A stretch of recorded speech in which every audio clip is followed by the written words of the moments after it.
Okay, Will. You wanted to know what we were talking about this month, I did. and I wouldn't tell you because I wanted to hear your reaction. My reaction normally is it's shit. Yeah, most of the time it is, but I thought that this could provoke a reaction that will determine a point throughout the episode, and that is Am I allowed to grab some food? yes, and that is Good. today we're going to be talking about Timelord Victorious. Okay. What do you think to that? I don't know. Excellent. You're such a great co-host. Thank you. Welcome back to the Who Pod. This month we're going to be talking about Timelord Victorious, and I've decided to bring with me this month Will. Next month sees the start of Timelord Victorious, the multi-platform event.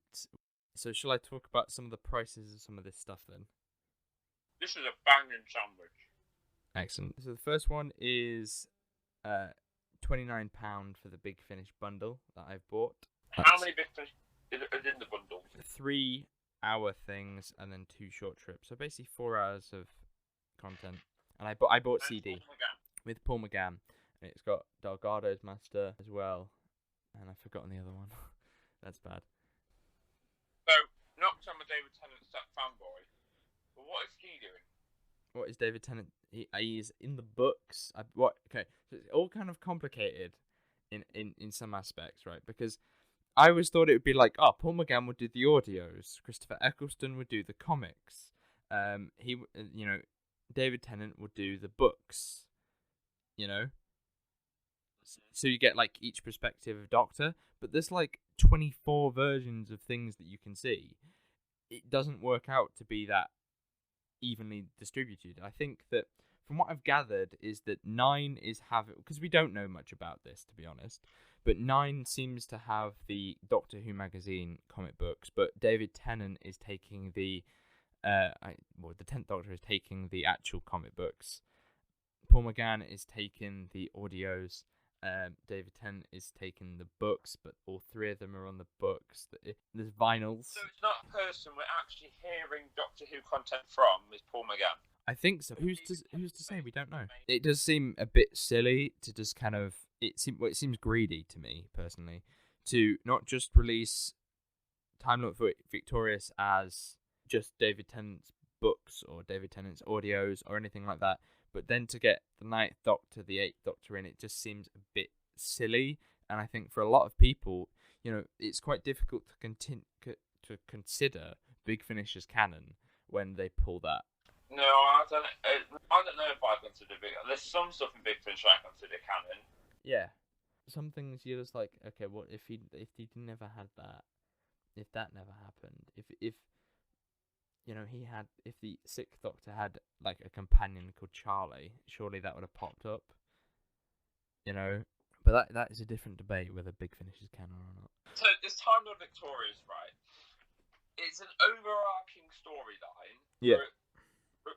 Various array of different medias. Yep. But the main one is Big Finish. No, not at all. So Big Finish have like 4, so I suppose they have the most.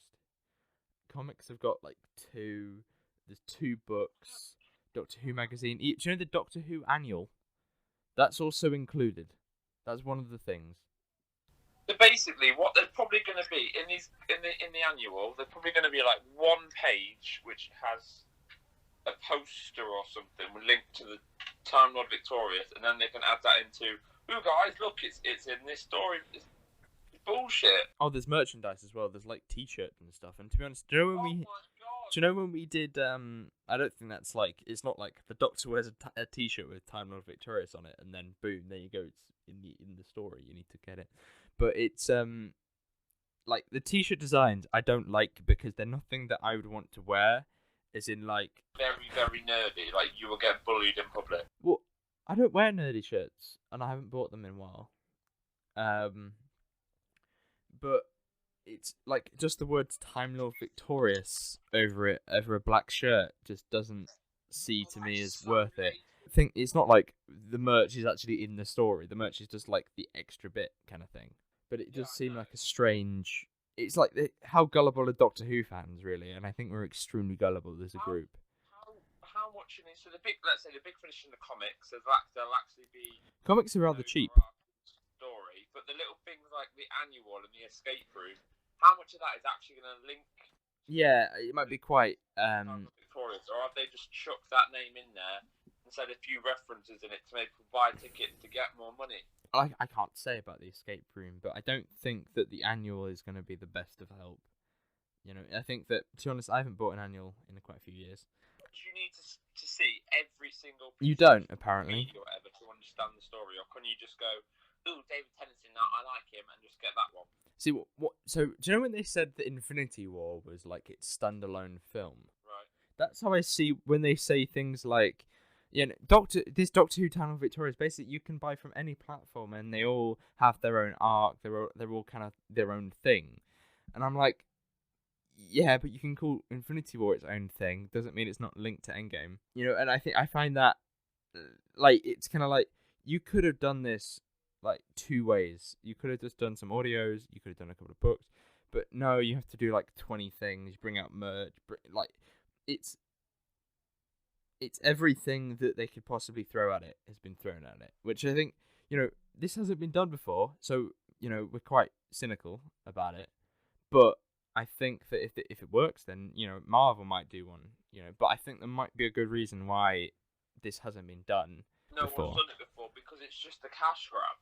Well, it does come across as that way, but, you know, I think it is like, if you can dip into the bits that you like and you want to listen to, if you want to read, then that's fine. But I think that, you know, if you brought Timelord Victorious out over, let's say, a couple of months, a couple of years, so let's say you started next year in January and ended it in December, you know, if they, do you know when we have Doctor Who and we don't have it for like a year, if they made a year just the Timelord Victorious year, so next time Doctor Who goes on a break, they do Timelord Victorious for a whole year, and they kind of evenly place out all of the items so that it feels less like, oh god, I've got absolutely no money because I've bought everything, you know? I think there is something quite clever and quite irritating with the idea that they've decided to bring everything out in like a couple of months. Why not spread it out a bit? You know, because if they're coming out... You said the audio bundle alone is 30 quid, right? Yeah. Well, round it up. And then the annual's going to be a tenner. Comic books are going to be about 15 each. No. I've had a look. They're about £5 each. The comic books? Yeah. There's two of them, and then there's these monstrous beauty things, and that's in the Doctor Who magazine, so that's about £5 each. Where do you get these comic books from then? Because I've never Forbidden seen a Planet. comic book in my life. You can get them from you can get them on the internet as well. You can get them cheaper on the internet. It's about £3 on the internet. Still reckon it's just going to be a cash grab.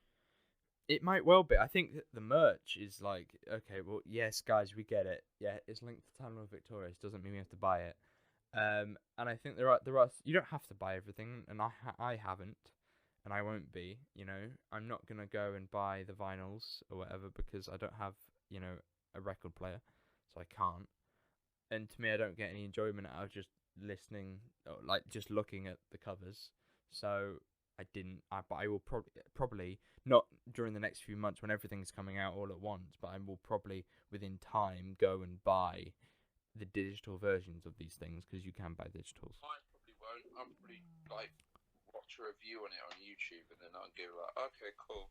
Well, I think what I would say we should do is get a group of people, whether it's just like two, and this is what I recommend listeners should do as well, is instead of like get a group of like 3 or 4 people together, and then kind of decide what you want to buy, and then kind of separate that between you. So I've said to one of our friends already that once the Christopher Eccleston things come out, I've already bought them all, and they are going to. What, his return to Big Finish? Yeah, I spent £88 on buying all the CDs. Right. But I can get downloads, so I will get So I will download the digital version, and then I can give it to people. Can you just buy the CDs and then just give us all the download links? Yeah. Well, you can buy the downloads and give people the download links. That kind of. Well, I don't think you're supposed to, but For me, I think that the audios are going to be like the main thing, the main draw. That's going to be the part that I take the most, and I'm really looking forward to getting them. To be honest, I don't know what I'm looking forward to. I'm looking forward to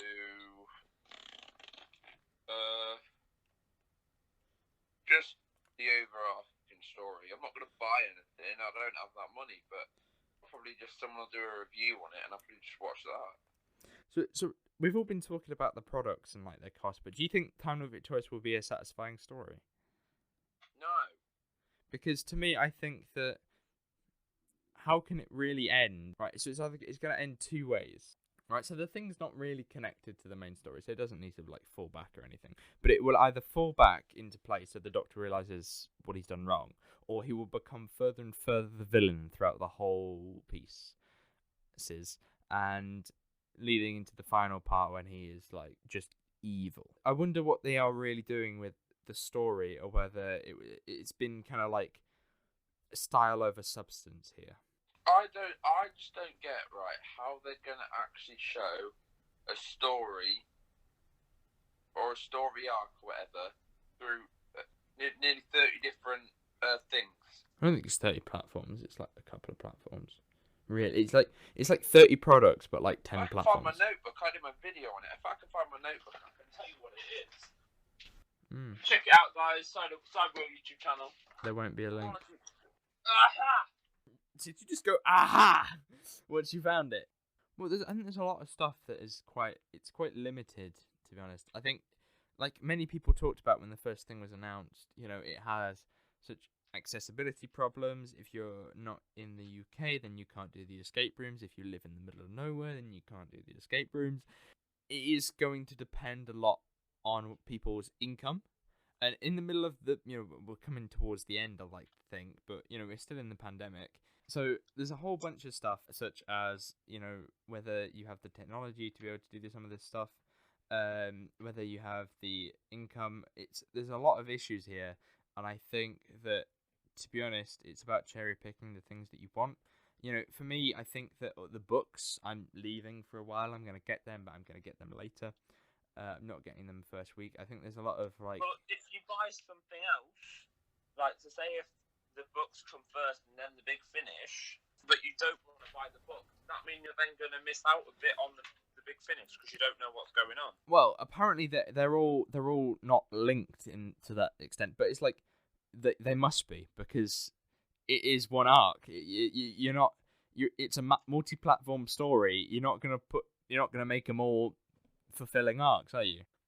I'm not saying you have to get everything, but if you want to get the majority of the stuff, then you got some money on you. To become one massive story. Like, it sounds great enough, but looking at all these, there's a lot of media and a lot of doctors and a lot of characters. How is that all going to become one massive story? Well, I think it's going to be quite loosely connected, if I'm honest. Like, Legacy of Time, which you haven't seen, but Legacy of Time was like an audio thing to celebrate like 20 years at Big Finish last year. But Legacy of Time had like stories that had like elements that would go into the finale. So like one of them had this like creature thing, which was like the first like Timelord or something, in the first use of the TARDIS. There were loads of sort of time issues and all of that caused by it, and it was that each episode of the story added in something to the arc while being its own story, and hopefully that's what they do with Timelord Victorious, because if they don't, we're in for a pretty rubbish couple of months now. Such a cash grab. Right, yeah, thank you guys. Whatever. Is that your takeaway? It's just a cash grab. Clearly, mate. It's a cash grab that could lead us with a pretty cool story, as I'm seeing it. But I think it has made me think, oh my god, there's so much Doctor Who stuff, can we really keep up? Like, it's a great idea and that. Yeah. But the amount of products they've got, the only thing I'm excited about was that maze theory. You just want to play a game, don't you? I just want to play a Doctor Who game, yeah. See, I think, of course I'm looking forward to it, but I'm like pessimistic that they focused too much on the platform and didn't think, hang on, what are we making again? Bastard, it's going to be released to the PS5 and Xbox Series X. There's a lot of cool stuff coming. I will think we'll probably do like a kind of imagine this is like the opening to Timelord Victorious, and then in a couple of months when it's all over, probably March next You year. can fly the TARDIS. Oh damn mate, we have to get this bloody game. Oh, can I quickly read the summary of the game? You can, but I'm gonna cut it. This project is set to be part of a trilogy. Okay. Anyway, guys. We'll probably do another podcast once Time of Victorious is over and we've consumed as much media as we can over the coming month. We're coming back with literally no money and no A levels. What do you mean? I got 3 A levels. So did I. Hold on. Okay, so thank you guys very much for listening. Next month, I have plans to talk about action figures and how they've changed since I was a child, and how they are now. But I suppose we will see you soon. Hopefully you enjoyed Time of Victorious. But thank you guys very much for watching. Hopefully you enjoyed this podcast. If you did, make sure you like it, comment on the thing, download it, watch the other ones. What am I doing? Anyway, thank you very much for watching. For listening. And turn on the subscribe bell. And we'll see you soon next month, the 5th of every month. Goodbye. Well, this is when you say goodbye. It's how the ending works. Oh, goodbye. Oh, wasn't that incredibly professional? Anyway, I wanted to add this bit on the end because I wanted to, one, talk about why the video was a bit weird in some certain places, and two, I wanted to kind of give you the follow-up, which I forgot to talk about in the original podcast. So the first thing that I wanted to say is that I had some technical difficulties while I was making this episode, such as the fact that my head was too close to the mic, which meant that every P that I said was basically taken and made the audio peak, and trying to compress them down again was a real challenge. And I had a few issues with Will's audio not being very clear and being quite quiet. So I had to, play around with that for quite a while, which might mean that in certain points, what it does mean in certain points, that it sounds a bit off. In other news, see, professional link, I am doing this as part of a series for Timelord Victorious, just as it's coming out. So that's why the podcast is available a couple of days early on YouTube, and it'll be arriving on everywhere else on its normal day, the 5th. But I have done this in order to bring out 2 videos around the same time. The first one is this one, which you've just listened to, and the second one, which is my own video done in my normal format, which is when I stand in my room and I talk about things. And that is on my YouTube channel. There'll be a link to that in the bio description thing in the bottom, and you can click on that and go to that video. And that video I'm going to be talking about, how to get the most out of Timelord Victorious without spending as much money as they want you to. So hope you did enjoy the podcast, and I shall see you soon. Goodbye.